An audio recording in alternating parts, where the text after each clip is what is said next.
अलैहिस्सलाम की उम्र शरीफ जब 13 साल के करीब हो जाती है, बाद रिवायतों में आया है कि 15 के करीब हो जाती है, हजरत गिरामी तब हजरत इब्राहीम अलैहिस्सलाम को एक ख्वाब आता है।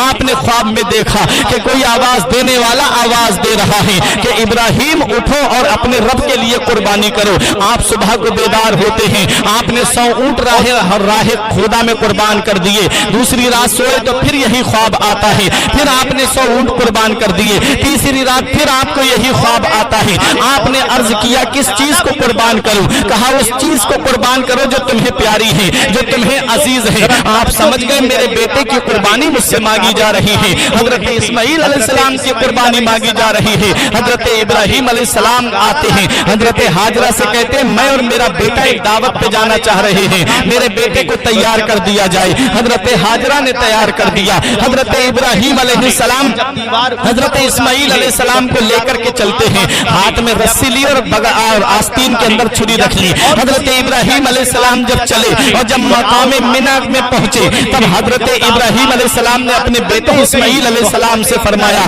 पूरा वाकया कुरान के अंदर है, लेकिन इसको बताने से पहले आप ये सुनिए कि इब्लीस लईन के पेट में दर्द उठता है। वो हजरत हाजरा के पास आता है और आकर के कहता है हाजरा तुम्हें पता है तुम्हारे शौहर तुम्हारे लाल को कहाँ ले गए हैं, तुम्हारे शौहर तुम्हारे बेटे को कहाँ ले गए हैं? कहाँ वो दावत पर गए हैं। कहा सुनो वो बेटे को कुर्बान करने के लिए ले गए हैं। हजरत हाजरा ने कहा क्या कोई बाप भी अपने बेटे को कुर्बान करता है? कहा हाँ उन्हें अल्लाह ने हुक्म दिया है। कहा अल्लाह ने हुक्म दिया है तो मैं कौन होती हूँ रोकने वाली?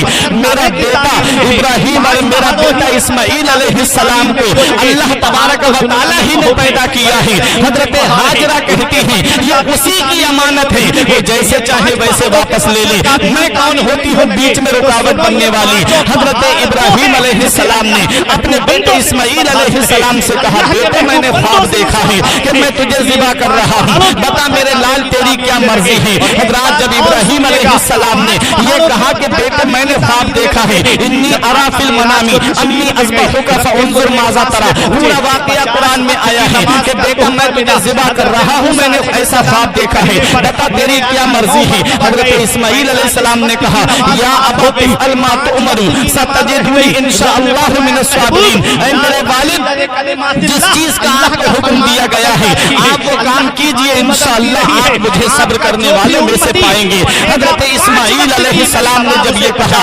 बाप भी राजी है बेटा भी राजी है। शैतान के पेट में दर्द हो रहा है, शैतान ने रास्ते में बहकाना चाहा था। शैतान ने हजरत हाजरा से कहा कि तुम्हारे बेटे को कुर्बान करने के लिए ले गए हैं, वहां पर दाव नहीं चला। इस्माइल अलैहिस्सलाम से कहा रास्ते में कि तुम्हारे वालिद तुम्हें कुर्बान करने के लिए ले जा रहे हैं। तब हजरत इस्माइल अलैहिस्सलाम ने कहा ये एक जान क्या है, अगर हजारों जाने हों तब भी उस रब की राह में मैं कुर्बान होता हुआ चला जाऊंगा। हजरत इब्राहीम अलैहिस्सलाम से कहा ए इब्राहीम तुमने एक ख्वाब को सच्चा समझ लिया है, ख्वाब झूठे भी तो होते हैं। हजरत इब्राहीम अलैहिस्सलाम ने कंकरियां उठाई, 7 कंकरियां उठा करके और इब्लीस के मारी और फरमाया कि नबी का ख्वाब झूठा नहीं होता है बल्कि नबी का ख्वाब वही इलाही होता है।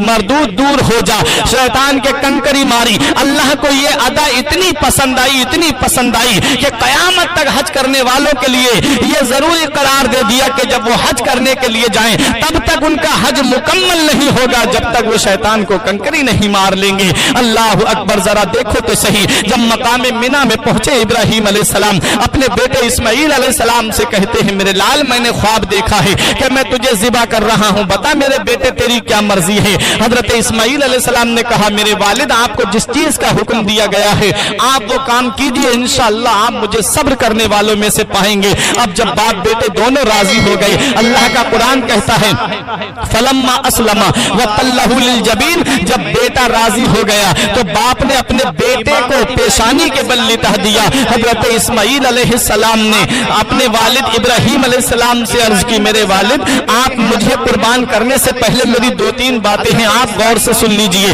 फरमाया क्या है बेटा? कहा मेरे हाथ और पैरों को रस्सी से मजबूती से बांध दो ताकि मेरा जिस्म तड़पे और खून का छींटा आपके कपड़ों पे न लग जाए। हजरत ابراہیم علیہ السلام سے اسماعیل علیہ السلام کہتے ہیں اور آپ اپنی آنکھوں پہ پٹی باندھ لیجئے، کہیں بیٹے کی محبت میں آپ سعادت عظمیٰ سے اپنے ہاتھ کو نہ روک دیں۔ حضرت ابراہیم علیہ السلام نے کہا بیٹا، اور کہا تیسری بات میری یہ ہے کہ میرا خون میں آلود کرتا میری امی کو دے دینا، تاکہ وہ اس کو دیکھ کر کے اپنے دل کو سکون پہنچا لیا کریں گے۔ جب بھی ان کو بیٹے کی یاد آئے گی تو وہ اس بیٹے کو دیکھ کر کے اپنے دل کو سکون پہنچا لیا کریں گے۔ حضرت ابراہیم علیہ السلام نے فرمایا بیٹا مجھے منظور ہے۔ حضرت اسماعیل علیہ السلام کو پریشانی کے بل لٹا دیا۔ ابراہیم علیہ السلام نے چھری نکالی اور اپنے بیٹے اسماعیل علیہ السلام کی گردن کو چلانا چاہی۔ رب کی فرشتوں نے رب کی بارگاہ میں عرض کی میرے پروردگار، آج ابراہیم نے اپنے بیٹے اسماعیل کو قربان کر دیا، مولا یہ رسم پڑ جائے گی، رواج پڑ جائے گا، پھر ہر باپ کو اپنا بیٹا قربان کرنا پڑے گا۔ اے میرے پروردگار، ایسا منظر چشم فلک نے آج تک نہیں دیکھا ہے۔ اے میرے پروردگار، آج ایک باپ اپنے بیٹے کو قربان کرنے جا رہا ہے۔ رب نے ارشاد فرمایا فرشتوں تم نے ہی تو کہا تھا کہ تیرا ابراہیم اب پہلے جیسا نہیں رہا، تیرا ابراہیم اب اولاد سے زیادہ محبت کرتا ہے، تیرا ابراہیم اپنے بیٹے سے زیادہ محبت کرتا ہے۔ اے میرے فرشتوں دیکھ لو، میرا ابراہیم نہ اپنی جان سے زیادہ محبت کرتا ہے، نہ اپنے مال سے زیادہ محبت کرتا ہے، نہ اپنی اولاد سے زیادہ محبت کرتا ہے۔ ابراہیم محبت کرتا ہے تو اپنے پروردگار سے محبت کرتا ہے، ابراہیم محبت کرتا ہے تو اپنے خالق حقیقی سے محبت کرتا ہے۔ ابراہیم علیہ السلام اپنے بیٹے کے حلق پہ چھری چلا رہے ہیں، چھری کند ہو جاتی ہے۔ ابراہیم علیہ السلام نے ایک پتھر پہ چھری کو تیز کیا، پھر بیٹے کے حلق پہ رکھا، پھر چھری کند ہو جاتی ہے۔ آپ کو جلال آتا ہے، چھری کو پتھر پر مارتے ہیں، چھری پتھر کے دو ٹکڑے کر دیتی ہے۔ ابراہیم علیہ السلام نے چھری سے کہا ہے چھری، اسماعیل کا گلا تو ریشم سے بھی زیادہ نرم و نازک ہے، تو نے اسماعیل کے گلے کو نہیں کاٹا اور پتھر جیسی سخت چیز کے تو نے دو ٹکڑے کر دیے۔ تو چھری زبان حال سے کہتی ہے الخلیل یامرنی والجلیل لا ینہانی، اے ابراہیم تم مجھ سے کہتے ہو کہ کاٹ، اور جلیل حکم دیتا ہے خبردار اگر تو نے اسماعیل کے ایک بال بھی بیکا کیا، میں کس کے حکم کو مانوں؟ اے ابراہیم جس رب کے حکم سے تم یہاں قربانی کرنے کے لیے آئے ہو اسی رب کا مجھے حکم ہے۔ تم ایک مرتبہ مجھ سے کہتے ہو چھری کے کاٹ، اور وہ رب مجھ سے 70 مرتبہ فرماتا ہے خبردار اگر اسماعیل کے حلق کو کاٹا۔ اب بتاؤ میں اس رب کے حکم کے آگے مجبور ہوں۔ ابراہیم علیہ السلام نے کہا اے چھری میں راضی ہوں، میرا بیٹا راضی ہے، پھر تو بیچ میں رکاوٹ کیوں بنتی ہے؟ حضرت ابراہیم علیہ السلام نے عزم مصمم کیا، پختہ ارادہ کیا اپنے بیٹے اسماعیل کو قربان کرنے کا۔ چھری اٹھا کر کے لے جا رہے تھے حلق کی طرف، پروردگار عالم نے حضرت جبرائیل علیہ السلام کو حکم دیا اے جبرائیل جو دمبا جنت میں چر رہا ہے 40 سال سے یا 80 سال سے، اس دمبے کو لے جا کر کے اسماعیل کی جگہ پہ رکھ دو اور اسماعیل کو بچاؤ۔ حضرت جبرائیل علیہ السلام سدرا سے جنت جاتے ہیں اور جنت سے دمبا لے کر کے مقام منی میں پہنچتے ہیں، اسماعیل علیہ السلام کو اٹھا کر کے کھڑا کر دیتے ہیں۔ حضرت اسماعیل علیہ السلام الگ کھڑے ہیں، دمبے کو ان کی جگہ پر رکھ دیا جاتا ہے، دمبا قربان ہو رہا ہے۔ ابراہیم علیہ السلام نے دیکھا کہ بیٹا الگ مسکرا رہا ہے اور ان کی جگہ پہ دمبا قربان ہو جاتا ہے۔ غیب سے آواز آتی ہے وَنَادَيْنَهُ أَن يَا إِبْرَاهِيمُ قَدْ صَدَقْتَ الرُّؤْيَا وَإِنَّا كَذَلِكَ نَجْزِي الْمُحْسِنِينَ، اے ابراہیم تو نے خواب کو سچا کر دکھایا ہے اور ہم احسان کرنے والوں کو ایسا ہی بدلہ عطا فرماتے ہیں۔ یہ حضرت ابراہیم علیہ السلام ہیں۔ حضرت ابراہیم علیہ السلام اپنے بیٹے کی قربانی کرنے کے لیے مقام منی میں پہنچ گئے، بیٹے کو رب نے بچا لیا اور ان کی جگہ پہ فدیے میں دمبا دے دیا اور دمبا قربان ہو جاتا ہے۔ اللہ اکبر! حضرت ابراہیم علی نبینا علیہ الصلوۃ والسلام کا استقلال دیکھیے، حضرت ابراہیم علیہ السلام کا استحکام دیکھیے۔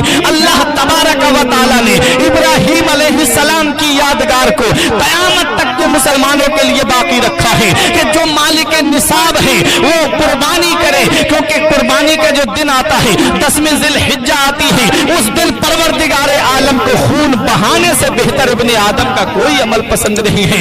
ابن آدم کا سب سے زیادہ پسندیدہ عمل جو ہے وہ خون بہانا ہے، یعنی قربانی کرنا ہے۔ ہر مالک نصاب کے اوپر قربانی واجب ہے، ہر مالک نصاب کے اوپر قربانی واجب ہے، لیکن مالک نصاب کہتے کس کو ہے؟ جس کے پاس 7.5 تولہ سونا یا 52.5 تولہ چاندی یا ان دونوں میں سے کسی کی قیمت اس کے پاس है तो वो मालिक निसाब है, उसके ऊपर कुर्बानी वाजिब है। किसी जिसके पास 35,000 या 40,000 रुपए हैं तो वो मालिक निसाब है, उसके ऊपर कुर्बानी वाजिब है। अगर वो कुर्बानी नहीं करेगा तो गुनहगार होगा। इसलिए वो कुर्बानी का इत्मीनान करना चाहिए, उस दिन कुर्बानी करना चाहिए। परवरदिगार आलम को 10वीं ज़िलहिज्जा इब्ने आदम का सबसे ज्यादा मकबूल अमल है, सबसे ज्यादा पसंदीदा कोई अमल है तो वो कुर्बानी करना है।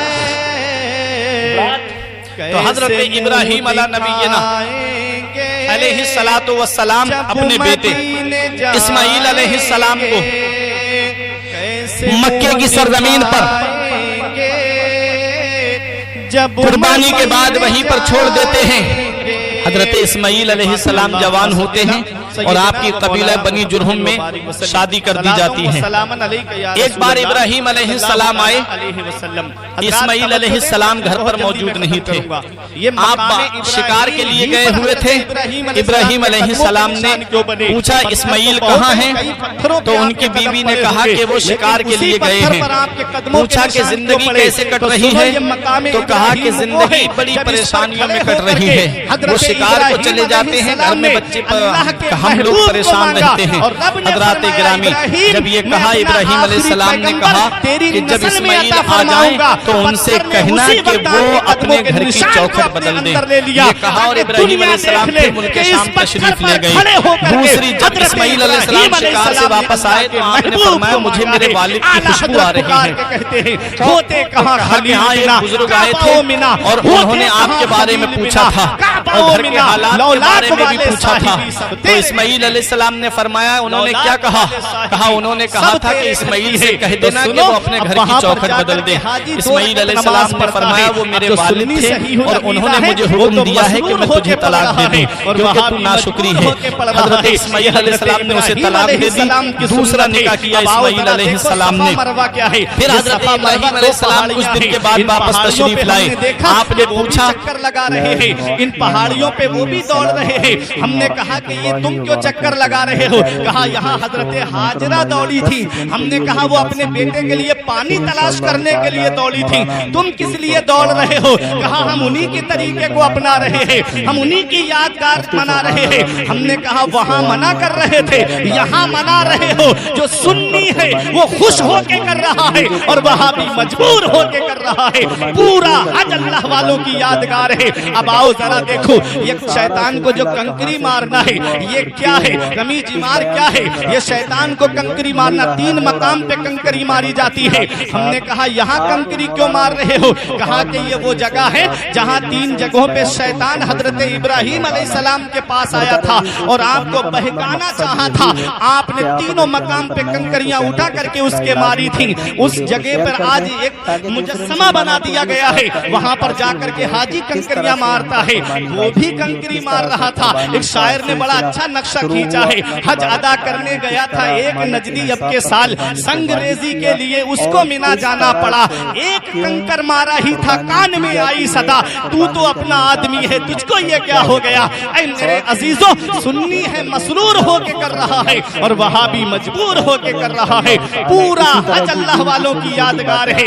आओ मैं आपको बता करके चलूं, अबू कुबैस पहाड़ी के अंदर छिपा दिया था। अल्लाह को अब जब इब्राहीम अलैहिस्सलाम ने काबे की तामीर करनी चाहिए तो रब की बारगाह में अर्ज की मेरे परवरदिगार मैं काबे की तामीर कहां से करूं? हजरात गिरामी, तो गैब से एक बादल आता है और आकर के जहां काबे की हुदूद थी वहां पर साया फिगर हो जाता है।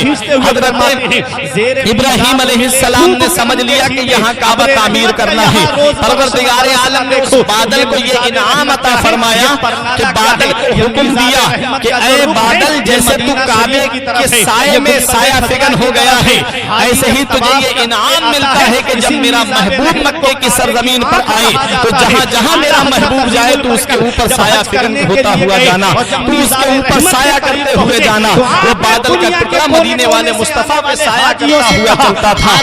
और एक रिवायत में आता है कि काबे की तामीर के लिए परवरदिगार आलम जो जगह थी उस जगह को बताने के लिए परवरदिगार आलम ने एक मकड़ी को पैदा फरमाया और वो मकड़ी जहाँ जहाँ जाती थी वहाँ पर रोशनी होती थी। काबे की बुनियादें उसके जरिए पता चल गई और मकड़ी को अल्लाह ताला ने ये इनाम अता फरमाया, ये इनाम अता फरमाया, हुक्म दिया कि जब मेरा महबूब मक्के से हिजरत करके मदीने को तशरीफ ले जाए और जब वो गारे सौर के अंदर बैठे तो मकड़ी को हुक्म दिया था कि तुझे ये इनाम दिया जाता है कि तुम मेरे महबूब के लिए गार के दरवाजे पे जाला तान देना, जाला बुन देना। हजरात गिरामी, एक रिवायत में है कि बिजली चमकदार कड़कदार बिजली आई और आकर के उस जगह पर गिरी जहाँ पर खाना काबा की तामीर है और उस जगह को चमकदार बना दिया जहाँ जहाँ काबे की बुनियादें थी। हजरात गिरामी, मुख्तसर ये कि काबे की तामीर हो रही है। हजरत इस्माइल अलैहिस्सलाम गारा लेकर के आते, इस्माइल अलैहिस्सलाम पत्थर लेकर के आते। काबे की तामीर में 5 पहाड़ों के पत्थर लगे हैं, 5 पहाड़ों के पत्थर काबे की तामीर में है। कोहे जूदी का पत्थर काबे की तामीर में है, कोहे लुबनान का पत्थर काबे की तामीर में है, कोहे हिरा का पत्थर काबे की तामीर में है, कोहे तूर सीना का पत्थर काबे की तामीर में है, कोहे हिरा का पत्थर काबे की तामीर में है। 5 पहाड़ों के पत्थर काबे की तामीर में लगे हैं। ये 5 पहाड़ों ही के पत्थर काबे की तामीर में क्यों लगे? पहाड़ तो दुनिया में और भी हैं, बड़े बड़े पहाड़ दुनिया में हैं, लेकिन इन्हीं 5 पहाड़ों के पत्थर काबे की तामीर में क्यों लगे? तो सुनो, इन 5 पहाड़ों को अल्लाह के मुकद्दस बंदों से निस्बत है, अल्लाह के मुकद्दस नेक बंदों से निस्बत है, इसलिए इन 5 पहाड़ों के पत्थर काबे की तामीर में लगे। जैसे कि कोहे हिरा को निस्बत हजरत आदम अला नबीना अलैहिस्सलातु वस्सलाम से है, जो लंका में पहाड़ है। हजरत आदम अलैहिस्सलाम उसी पहाड़ के ऊपर तशरीफ लाए थे। और कोहे सीना को भी निस्बत, कोहे सीना को भी निस्बत है, कोहे जूदी को भी निस्बत पैगंबर से है। हजरत सुलेमान अलैहिस्सलाम की कश्ती जूदी पहाड़ी से लगी थी। हजरत मूसा अलैहिस्सलाम को आग जो मिली थी वो तूर सीना पे जाकर के मिली थी। तूर के कोहे तूर जो है उस हजरत मूसा अला नबीना अलैहिस्सलातु वस्सलाम से उसको निस्बत है। इसलिए इन 5 पहाड़ों को अल्लाह के मुकद्दस नेक बंदों से निस्बत है। इसलिए इन 5 पहाड़ों के पत्थर काबे की तामीर में लगाए गए। कोहे सीना का पत्थर काबे की तामीर में, कोहे जीना का पत्थर काबे की तामीर में, कोहे जूदी का पत्थर काबे की तामीर में, कोहे हिरा का पत्थर काबे की तामीर में, कोहे लुबनान का पत्थर काबे की तामीर में। 5 पहाड़ों के पत्थर काबे की तामीर में क्यों लगे? पहाड़ तो दुनिया में और भी है, इन्हीं 5 पहाड़ों के पत्थरों को काबे की तामीर में क्यों लगाया गया? तो सुनो प्यारे मुसलमानों, खाना काबा की तामीर होने के बाद में परवरदिगारे आलम ने इस उम्मत के ऊपर जो 5 वक्त की नमाज फर्ज की है, परवरदिगारे आलम ने 5 वक्त की नमाज तो मुसलमानों के ऊपर फर्ज की है। जो भी मुसलमान खुशू और हुजू के साथ में 5 वक्त की नमाज पढ़ेगा, परवरदिगारे आलम उसको 5 पहाड़ों के बराबर सवाब अता फरमाएगा। जिसे सिर्फ नमाज पढ़ने के इसलिए 5 फरमाते थे काबे की तामीर में लगे। इस्लाम के अरकान भी 5 हैं, नमाजें भी 5 हैं, काबे की